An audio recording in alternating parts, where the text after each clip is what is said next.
Good afternoon, everyone. Good afternoon, Julie.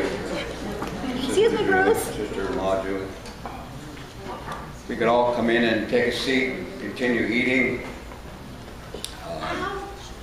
We'll be 45 minutes or so in this more formal, maybe I should say more or less formal, part of the afternoon. And then we'll have the piano back again, and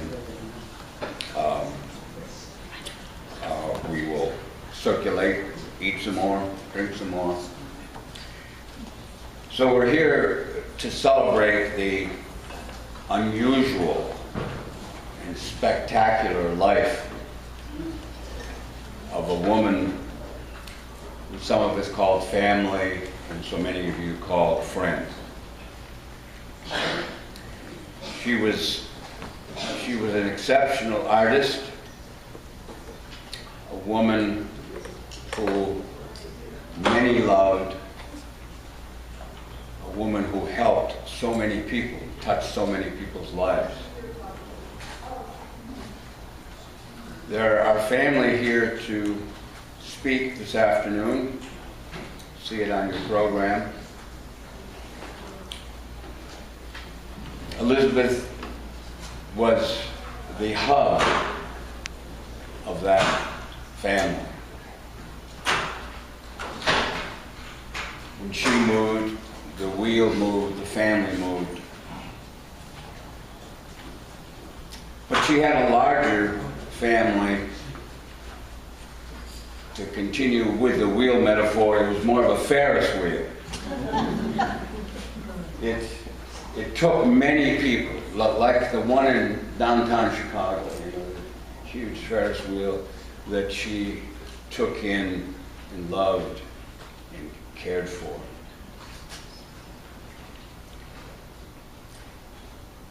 We also must recognize that when we celebrate, we also feel loss. And we all feel lost today for this very special person. And we must remember that she would not have us sad for long. She would encourage us to have hope and strength and heal ourselves. Today is the beginning of a process of healing for us all, and we hope that it facilitates that. So we will begin by a reading from yours truly, and I read this. Who are you? Who are you? Oh, who am I?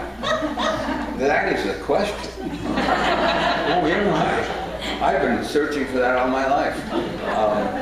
I'm Bruce Noble. I'm Amy's husband. And Who's Amy? now there's another good question. Amy is Elizabeth's daughter. This is Julie. I think you're being helpful. We'll get to that. I'm being helpful. Well, Just read your phone.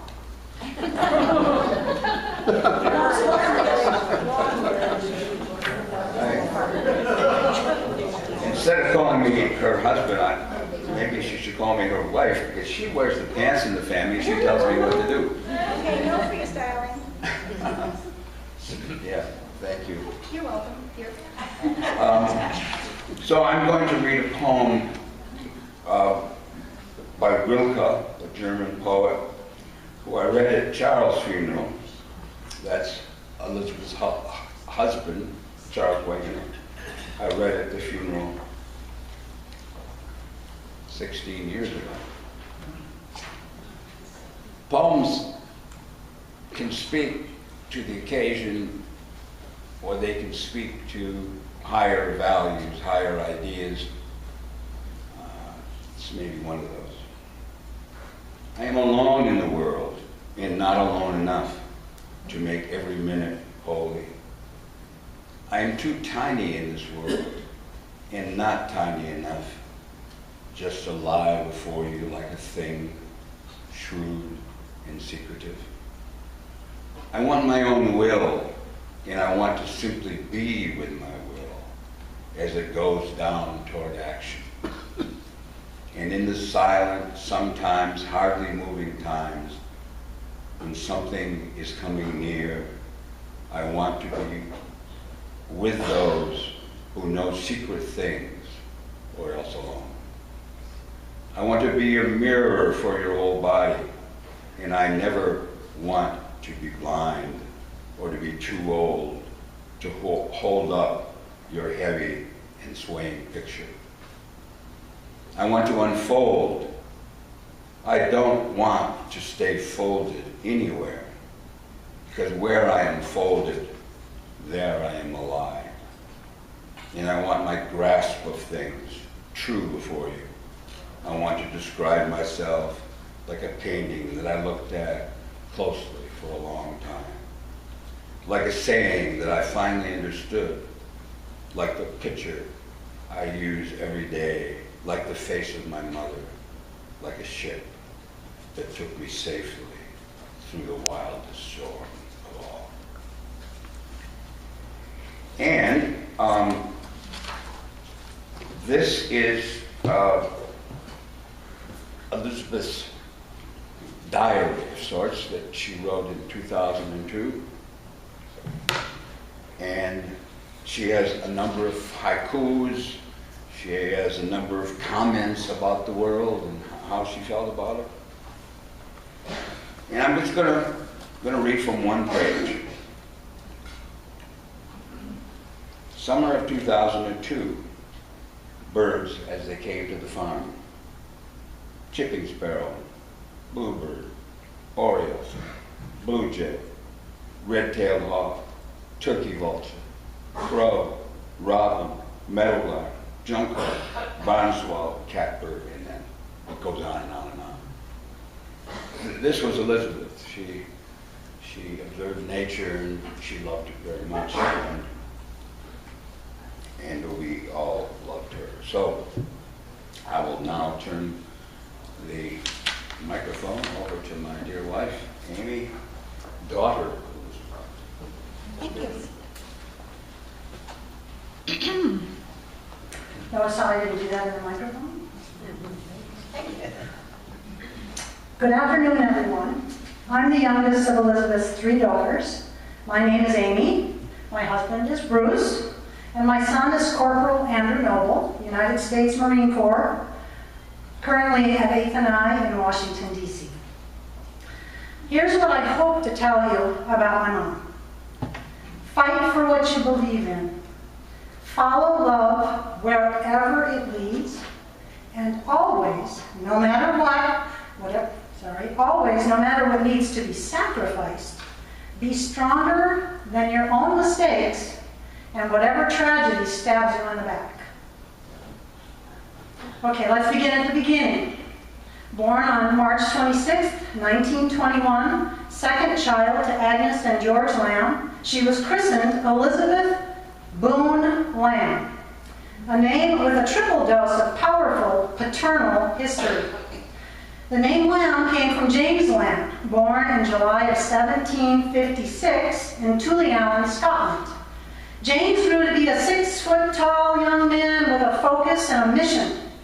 The story goes that 20-year-old James was so inspired by the fight for colonial independence, he left Scotland and arrived in Pennsylvania in early 1776.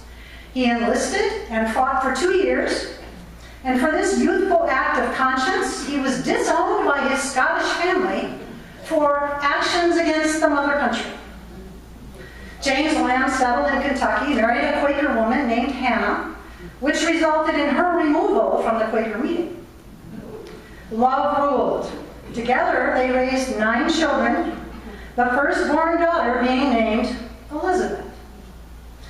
Hannah is the rest of the story, as Paul Harvey would have said. For Hannah was a first cousin to folk hero Daniel Boone. The story of James Lamb, Revolutionary soldier, and Hannah Boone was part of the generational fabric of the Lamb family.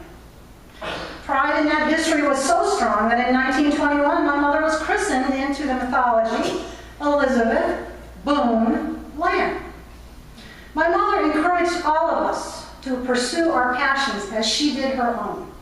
She had an ability to see and feel what sparked excitement in each of us, and those bright blue Norwegian eyes would flash as she would urge you and I on to whatever journey passion required. If, like James Lamb, it meant losing an inheritance for justice, or like Hannah, giving up religion for love, if it meant a daughter moving to another country for love, she said yes. Twice, in fact. But who else did my mother come from? My Grandpa Lamb didn't think his mother's people were worth looking into. Well, Grandpa, you were wrong. Years ago, I tracked down the rest of the story on the maternal side of the Lamb tree, and I discovered another woman who had been married 3 times. In 1798, Sarah Gosler, born in Reading, Pennsylvania, daughter of an innkeeper. One hot afternoon, a young carpenter came in for refreshment. Sarah served him a drink. Love blossomed. She was 17 when they married. A few years later, tragedy struck, and her husband was killed after falling from a scaffolding. Then her father died. The inn was sold, and 30-year-old widow Sarah, with 3 children, walked, pushing a handcart. Yes, walked, pushing a handcart 450 miles to central Ohio. Widow Sarah married again, raising her second husband's 9 children and her own 3. That second husband died after a few years, and yet she married again and raised the 4 children of that third husband as well. In case you're having trouble keeping up, altogether she raised 16 children. She figured out how to survive in the times that she lived in. A line from her obituary reads, "She was thrice married and thrice widowed." Who does that? What kind of strength does it take to walk 450 miles pushing a cart with children in tow into open country and away from everything that is familiar to you? That is sheer mother power. That is everyday hero, not a folk hero. That is a powerful woman doing what needed to be done every day to protect the lives of her fatherless children and the motherless children of others. That mother power is part of my mother's genetic history and also a real part of her own story. She was tough. She was adventurous. And I have no doubt she would have literally killed to protect her daughters. What matters? What remains? Fight for what you believe in. Follow love wherever it leads. And always, no matter what needs to be sacrificed, be stronger than your own mistakes and whatever tragedy stabs you in the back. Thank you for coming to celebrate the one and only, my mom, Elizabeth Boone Lamb. Beautifully written. Yeah. That's okay. That's okay. It's a party.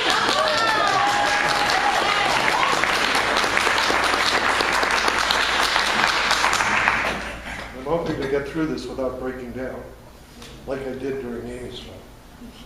He started with breaking down. Yeah, I know, that was Amy. I can step in. Hi, I'm Charlie Rich, Elizabeth Wegner, Julie's husband. Elizabeth Wegner was my mother-in-law for just over 40 years. What a blessing to have had her in my life so long.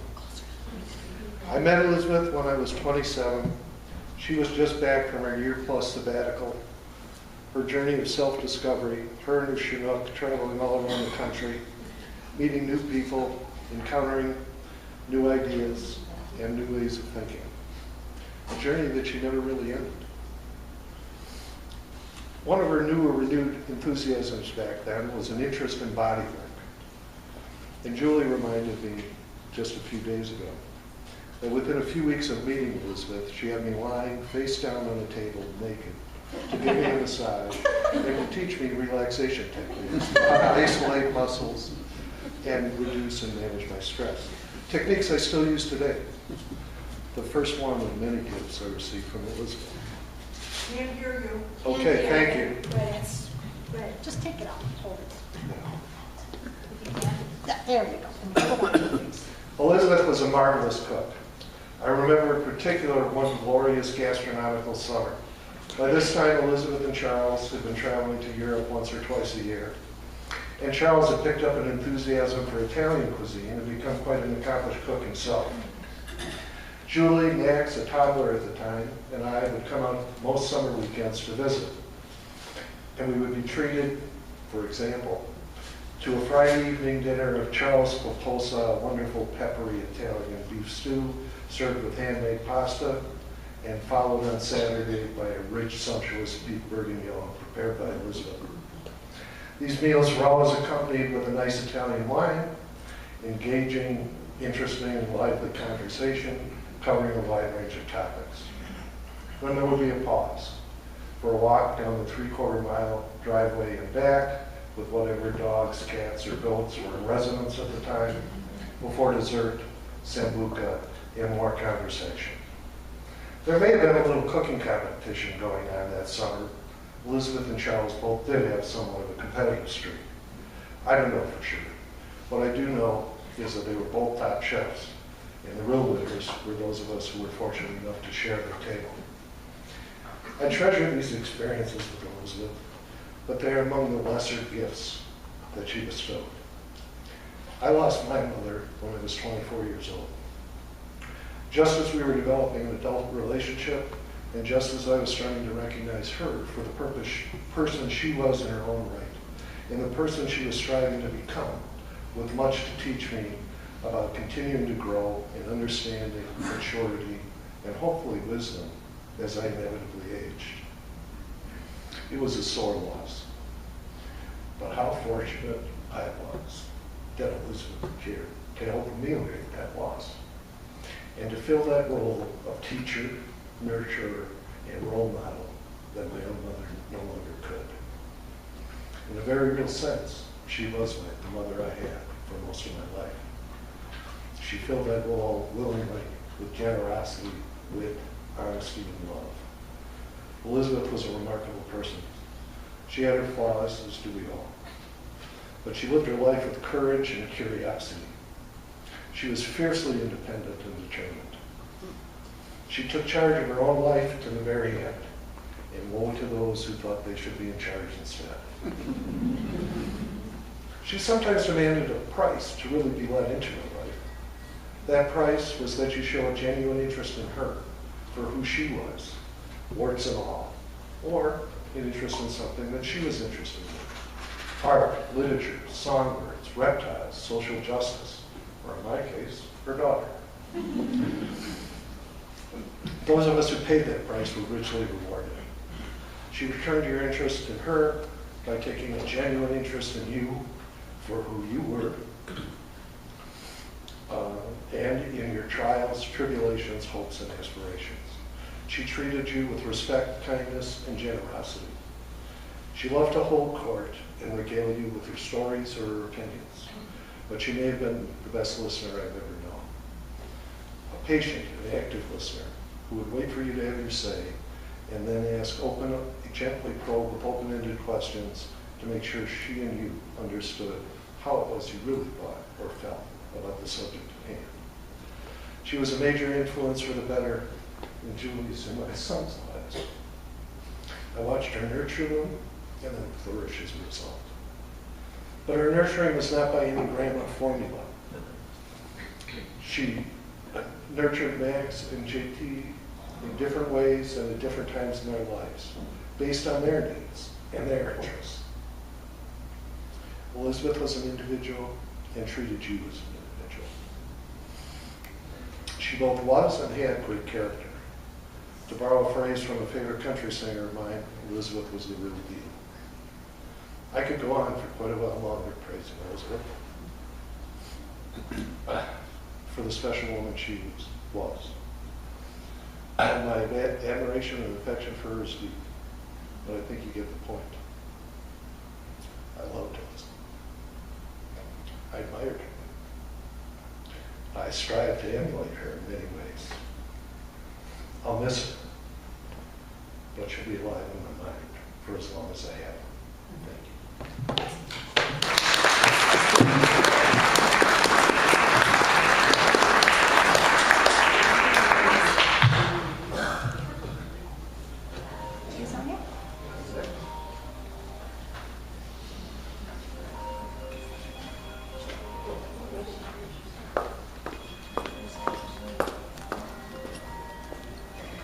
Good afternoon, family and friends. My name is Sonia Rupchich. I'm Elizabeth's granddaughter-in-law. I'm actually here speaking on behalf of Paula, her eldest daughter, who sent me some words to read. So this is Paula. Mom and art. I am a young child, not able to read. Distant memory of going to a large art exhibition in a big city like New York or Boston, not Chicago. It was a very important exhibition, and I think I may be mixing two such events, but the lesson is the same. The paintings were special, and I am eager to learn why. It was a Colbert exhibition, and I remember asking why these paintings were supposed to be so important. Mom showed me one of a brook and some deer that was big enough for me to really see, and explained something about the darkness of the background and the alertness of the deer. I could tell this was the baby explanation, and that the real explanation lay elsewhere. I would learn more in the next art gallery, or the next, or the next. I trailed after my parents, straining my neck to see some other paintings, high above my head, partly hidden by the bottom sides of their carved gold frames. The walls were painted dark red, the lighting was dim, the crowd filtered past those particular tantalizing frames rather reverently. I sensed that we had arrived at some very important works, each one divinely lit with its own spotlight. I almost let them go by, but suddenly I dashed back for a closer look because I realized that what little I could see of them, I absolutely hated. Why was my mother hushing me? Why was everyone else worshiping these paintings of an ugly-shaped, stark mountain looming forward in strange colors with some scrabbly, not very realistic trees stuck like paper in front? I was fixated on this scary purple mountain and the blocky shape that was so unnatural and unpleasant. Why? Why? And there were at least 3 of them all in a row. Why? Why? Why? They were, Leon will have guessed, a series of Cézanne's Mont Saint-Victoire paintings. Flash forward enough years for maturing and training to fulfill that all-in-good-time sense of things that I had felt. Now I think my mother's painting, her sense of composition and what I call her color space, has a lot of Cézanne in it. And now I love it. It's not an especially comfortable space to be in. It is a very demanding space, and not for the faint-hearted.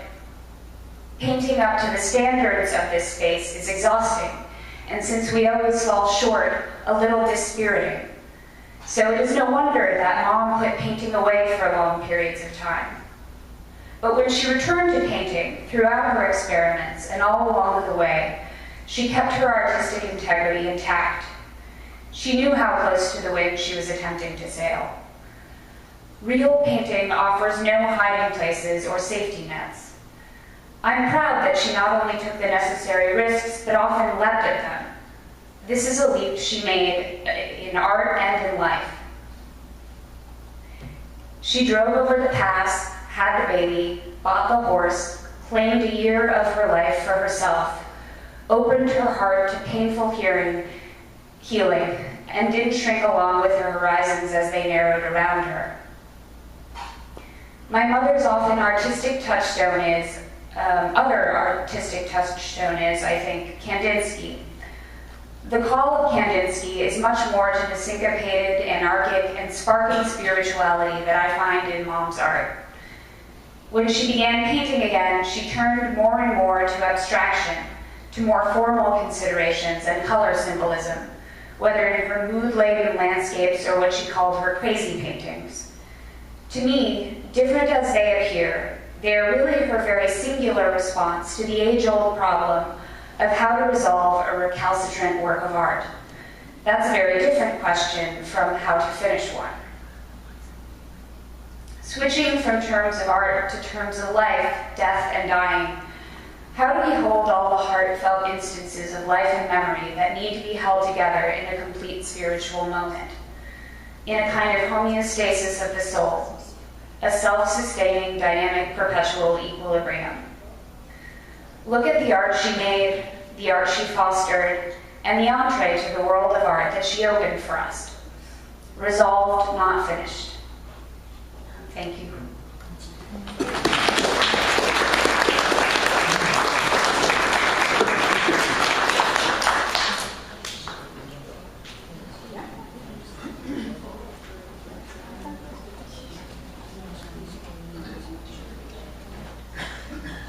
Hello, my name is Max. I'm Elizabeth's grandson. I call her Grammy, so I'm going to just call her Grammy. Very often as a kid at the farm, I would wake up in the morning, head downstairs, and climb into Grammy's bed.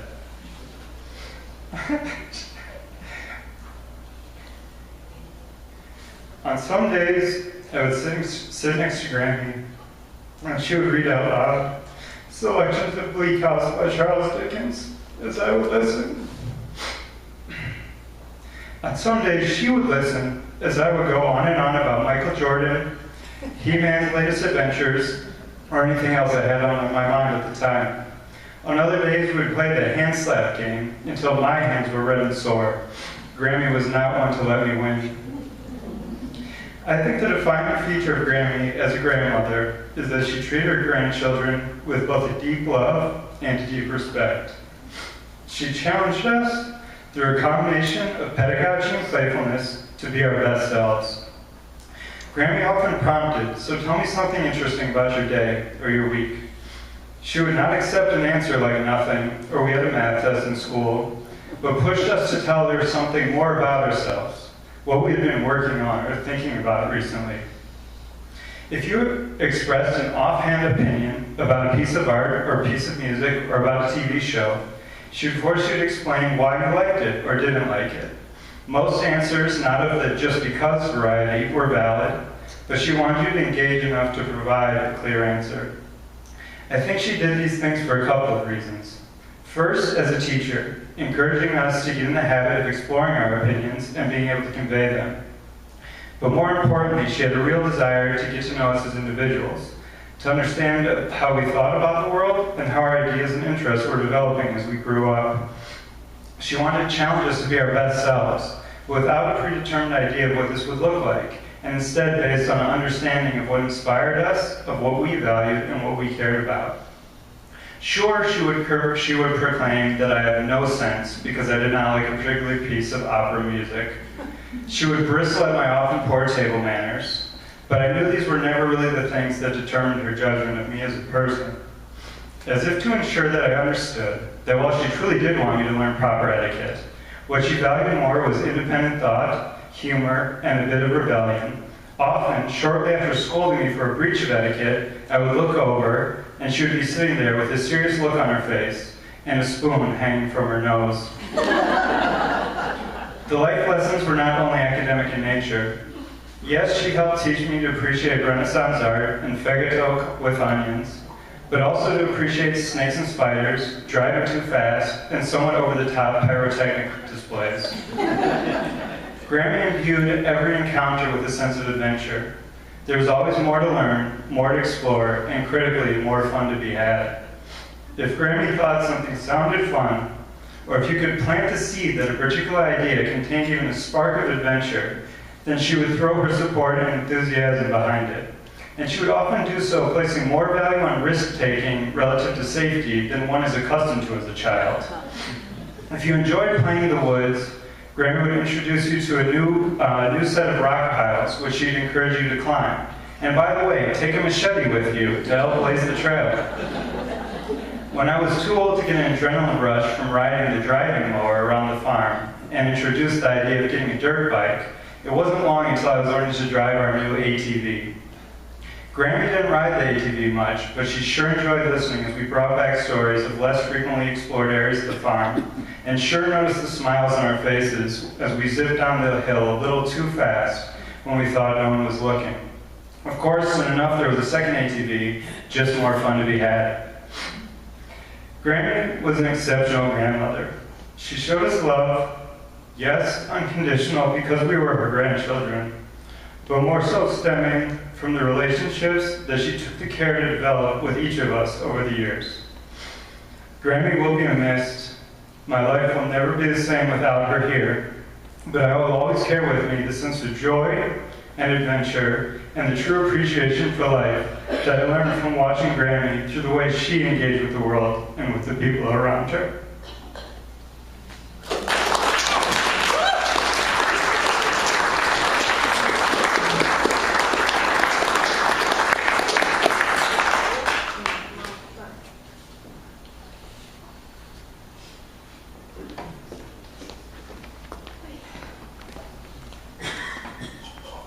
Good afternoon, everyone. My name is Monica.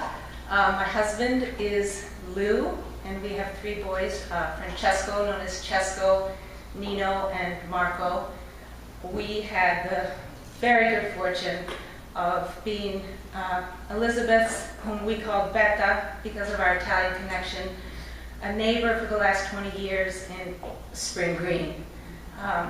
So I'll just read a few thoughts that I wrote to Betta. Every once in a great while, someone shows up who effortlessly enters your life and stays there. The first time we met you, Betta, was in 1998. Chesco, Nino, and I were outside when you pulled up in your car in front of the house. You leaned over and called out, "I'm a nosy neighbor and I want to know who has moved into the house." That introduction launched our 20-year friendship and summer grandma-ness. Betta, you met each of us where we were at and took a genuine interest in what made us tick. Fast motorcycles, horses, dry stone terracing, snakes, iguanas, art, theater, good wine, and great food were all worth your while because they connected you to your people and the world around you. More than almost anyone I know, you took an intense interest in your surroundings and in whatever life threw your way. I was reminded of this following your first stay at a Grace. Much to your dismay, your return to Capitol Lakes was not to your 15th floor apartment, whose panoramic view of the sky and weather patterns had given you such great pleasure, but to a much smaller ground floor room. You were clearly distressed, but not for long. Shortly after your move, we stopped by for a visit. We walked into your room, whose walls vibrated so beautifully with the colors and shapes of your paintings. You sat next to your window, overlooking the sidewalk, and explained to us with that Becca spark that you were having a ball watching people walking back and forth outside your window. Why, you could tell which couples were getting along and which couples were fighting. You were keeping track of the car models, and you were monitoring a particular squirrel whose coat was colored differently from the rest. Then, without missing a beat, you announced that you were going to get a BB gun so that you could send a warning to dog owners who didn't pick up after their dogs. Imagine the headline: 97-year-old grandma with BB gun enforces Madison ordinance. How fortunate we have been to have had you in our lives. You have left us with your incredible zest and thirst for life. We love you, Betta, and miss you greatly. Thank you.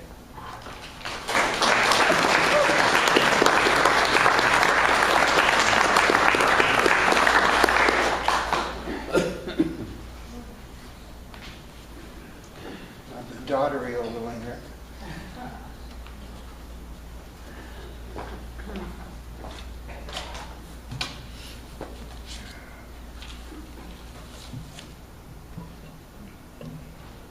Can you hear me? Okay. My name's Leon. I was a friend of Elizabeth. Elizabeth and I became the best of friends almost from the time I moved into Capitol Lakes in September of 2014. She picked me out, she might say picked me up, my first day on the art committee. "You must come and work with me on the art film subcommittee," she pronounced. And I did, of course. I would learn that we were responsible for selecting and presenting art films on the first and third Mondays of every month, up to 24 films a year. I had long been interested in art. My wife was a weaver and a docent at the ELW and the Shazen, and we had lived in Europe for over 8 or 9 years, in my 35 years at the UW. We visited a ton of art museums and zoos to keep the kids happy. But I wasn't an artist, nor had I taken art appreciation courses in college. "But I can see you have a good eye," Elizabeth would say, reassuringly. She introduced me to the film archive, which the committee had accumulated over the years, and to which Elizabeth added liberally out of her own pocket. I found a fascinating world of films on art per se, on artists, and on the academic study of art history. One day, Elizabeth introduced me to a quirky, irreverently, if that's a word, funny, British-Polish art critic and filmmaker named Waldemar Januszek. Elizabeth called him simply the funny man. "Every picture tells a story," was the title of the album she handed me. "Watch these discs and tell me what you think." Well, I liked Waldemar too, but not as much as Elizabeth. But she pushed me to go online to discover what else Waldemar was up to. Quite a lot, we would find, and we are still introducing his work to our audience. This is how we worked. Elizabeth would buy something and say, "Here is the story of women in art," or "How art made the world," or "The story of land art." She was really interested in land art. Or Paris, the Luminous Years. Preview these and tell me what you think. What should we show and in what, if any, sequence? How can we make it interesting and still challenging? And how can we make it fun? Elizabeth encouraged me to search libraries and online sources for unusual films. And if I recommended something, she would buy it for the film archive. And we would talk about art and films, for sure, painting, sculpture, architecture, environmental art, back to land art. But also we would talk about our respective lives and loves, our ideas and tastes, likes and dislikes, and where they came from. We would talk about how travel had influenced us. We would talk about our spouses. She had a lot more than I had. And we talked about our daughters. She had 3 and I had only 2. And our grandkids. And we talked about politics. Elizabeth was passionate on the subject. And I happened to be a political scientist, interested in politics and the economy, and interested in history and comparison, a perspective that fascinated Elizabeth. We discovered we shared a love of food and wine, which everyone has talked about, French, Italian, Hungarian, Moroccan. But here's the twist. Elizabeth had given up cooking, so I would feed her, and she would bring the wine. Wonderful wines, Riley's Best. Riley's is a local liquor store. I don't know how much we spent on them, but quite a lot. We found we shared a love of flowers and gardens, and this led us to combine on further projects together. The hanging garden in the atrium of the Heights building, an art committee, an idea from the art committee. The creation of a new landscape committee with both of us on it in 2016. The idea was to give residents a say and a stake in improving the outdoor environment of Capitol Lakes. And we had some accomplishments. We convinced Avant Landscape Company to change their planting schedule for outside seasons. And we got them to plant 1,000 more bulbs on the outside. And last year, the Landscape Committee went on to develop plans for the beautification of the Henry Street patio. The 14 8-by-2-foot containers containing the best annuals. Some 200 plants in all, selected by, watered by, and otherwise tended by a committee of residents. And we have just planted the 2018 version. Elizabeth was in all of this too. She was especially good at raising money and very persuasive with the powers that be in that regard. And she had her own garden project too, planting a wildflower garden outside the Henry Street Circle entrance to Capitol Lakes on Level A. It reminded her of her beloved farm in Spring Green. We ate together once, often twice a week, when Amy and Bruce could appear. We called each other every day to check in. How was your day? How are you feeling? Elizabeth lost track of me a few months ago when I was unexpectedly hospitalized. She was very distressed for a week. She finally found me at Capitol Lakes' very own health center, where I was sent for 3 weeks of rehab. She visited regularly on her scooter, and I would try to remember to call her.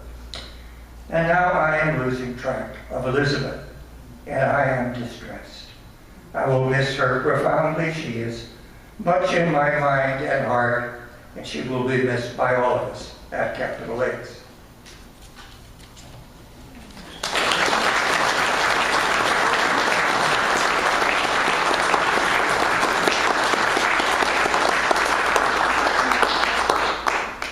Okay, hang on. Some of these are my papers. Okay. Okay. Yeah? Okay. I'm okay. You're okay. So I'm Julie, middle daughter, wife of Charlie, mother of Max and James, and mother-in-law of dear Sonia. Oh, I wasn't going to cry, and I've already started. So I've got 2 writings from Mom's journal. The first one is Fritz Perls. I do my thing, and you do your thing. I am not in this world to live up to your expectations, and you are not in this world to live up to mine. You are you, and I am I. If by chance we find each other, it is beautiful, and if not, it can't be helped. And this is the last entry, oh, poopy. This is the last entry in her journal. In learning how to live, I have learned how to die. Elizabeth Wegener. So I've been thinking about what I would say at Mom's funeral for a long time, not that I was wishing for the event, but because she gave me ample time. Thank you, Mom. Sorry. I'd always thought I would begin with, Mom was not a saint. Now that I've been faced with writing some words about her, I had to go back and think about why I wanted to start that way. What about her I wanted to explain. Mom was not a saint, and this is why I respect and admire her so deeply. Excuse me. If she were a saint, it would be easy to list her virtues, her generosity, her curiosity, her ability to listen, her slightly off-kilter sense of humor, as if they were inborn traits, maybe even God-given. But she wasn't a saint. Mom was a challenging, complex, and often confounding person. She loved, but she withdrew love. She was always thinking up adventures for us, large and small, but she was a demanding taskmaster. She would point out beauty in the world around us, but only her interpretation was allowed. She made us beautiful, beautiful doll clothes, but she'd forget to make us our lunches. And if Mom was nothing more, did nothing more, I would have loved her, I would have loved her no less, but she did something remarkable. At middle age, for deeply personal reasons, she decided that she had to make some changes in how she lived her life. And as Charlie mentioned, she took a sabbatical from teaching in her little Chinook camper. She explored the country, but more importantly, she explored her own inner landscape. And she learned. Mom learned to meditate, to be still, to listen, to accept. She learned you can't push the river. And Mom learned to engage in unflinching introspection, and this was new for her. She began to learn how to forgive others who had caused her pain, and to forgive herself for what damage she may have caused. She became more gentle with others and more gentle with herself. Mom came back to us more centered, self-aware, and open. I truly admire the courage for this, her courage for this, and strive to also be courageous. Thank you, Mom. During a time when I was in therapy, integrating my own childhood experiences into the woman I had become, I confronted Mom with vague, painful memories of things she had said and done in the long past, and she listened. And she responded to me forthrightly with no deflecting, no defending. Excuse me. This took astounding courage and was a profound act of love. It allowed me to heal and for us to forge an honest and intimate adult relationship. I so admire and respect her for this. I hope to be so open and loving with my own family. Thank you, Mom. As she aged, as complex, funky, and nutty as the cheeses she loved, Mom approached the challenges of her failing body as new adventures. She embraced life at Capitol Lakes, learned to accept the tender care provided by her Grace professionals. She bought herself a scooter to maintain her independence and befriended the young resident assistants when she moved to the terraces. And the lesson in courage Mom has most recently left me with was her eyes wide open approach to death.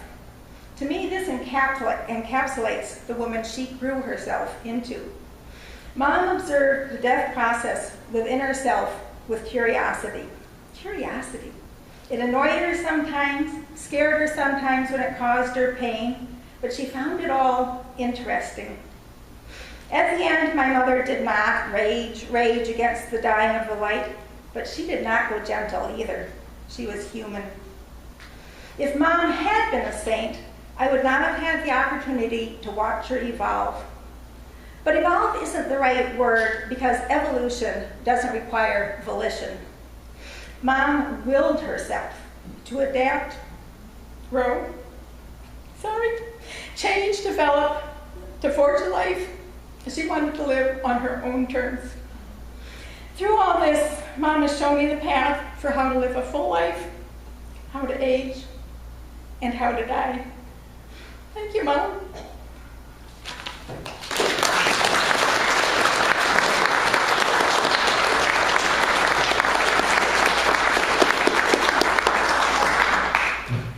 Now we can segue into, we have a few minutes for others, friends, acquaintances here at Capitol Lakes and around town, around the state, to make a comment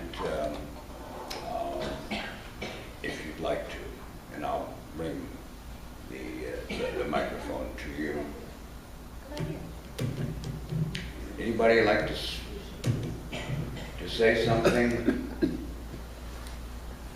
You don't feel obligated. Yes, we have somebody I'll bring this to. My name is Bobert, Randy Bobert.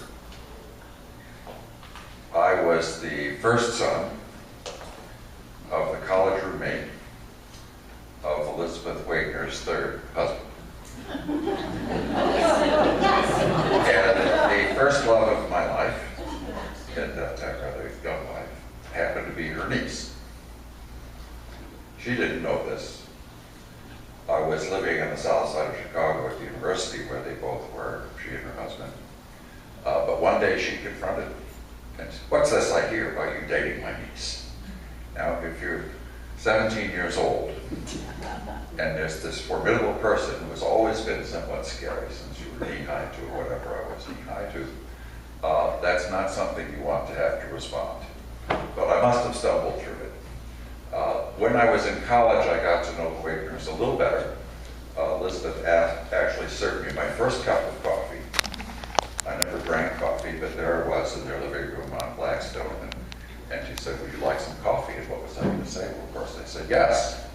And happily, there was sugar to pour into the stuff, and I managed to get it down. I haven't stopped drinking coffee since, so I owe her that.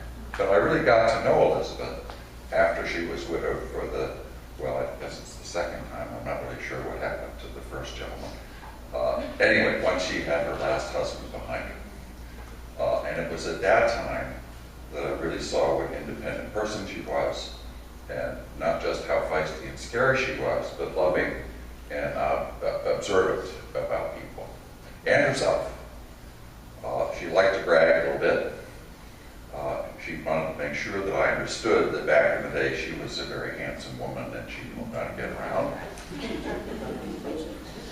She was a little jealous of her sister, who had made time with this gentleman, my uncle, and moved in on him. But she really loved everybody in her orbit, I think.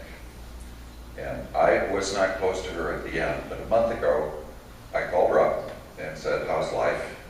And we just had this half-hour, 40-minute conversation. Very interesting. She was completely alert. And all of a sudden, she said, "Oh, time's up." And I assumed that some medical person or the dinner wagon or something had come in. It was late afternoon. That was just it. She knew what she wanted. She was going to have it. But she was a tremendously interesting person to be with and to converse with the whole time I could when I was an adult. So I'm glad to be here. She was the last of the generation of my parents, their siblings, and what she called the New Trier Mafia. Of course, I'm sure. Thank you, Randy. Thank you, Randy. Thanks for coming. Someone else? Or we can just party. Yeah, we can party. I'll go real quick. Go, Nancy. Okay, I am, Oh, boy. Oh, boy. okay, Oh, boy. it would be tough. Okay, Elizabeth was my stepmother's sister. They were best friends my parents were best friends with her and Al down at the University of Chicago, and then her and Charles. Charles was my uncle's college roommate, et cetera, et cetera. Amy was my icky-poo friend from whenever. Okay, so there's a story. What I love and still love about Elizabeth was that you always knew where you stood. You didn't have to guess. She loved you for who you were. You didn't have to be anybody else. And she wasn't anybody else. And it was just, you knew what it was, and that's just the best. And I am just so delighted that we were able to get back up here, whatever it was, a month ago, for her to show off the scooter. And we're at the end of the hallway, coming back from lunch. And she's like, "Okay, see this with the little turtle on this side? See this with a little rabbit on this side?" She turns it up to rabbit, takes off down the hallway, and is like, "God, I hate it when she does that." But this big, shitty grin on her face. I'm sorry, that was what it was. Was it okay? Okay. I just wish that I had a video of that, because that is going to be her taking off into the next step of her journey. Just like that, taking it on full force. And that's what I understand she did in the end. And so, what a gift. Thank you, Elizabeth. Thanks, Nancy. Thank you, Nancy. Time to party. All right, time to party. More food, more conversation. Stay around. So make sure that if you haven't written something in the book, go ahead and write. Take a whole page if you want. They're blank pages. There's plenty of food and drink with the pictures. We're going to have music. Dan, take you to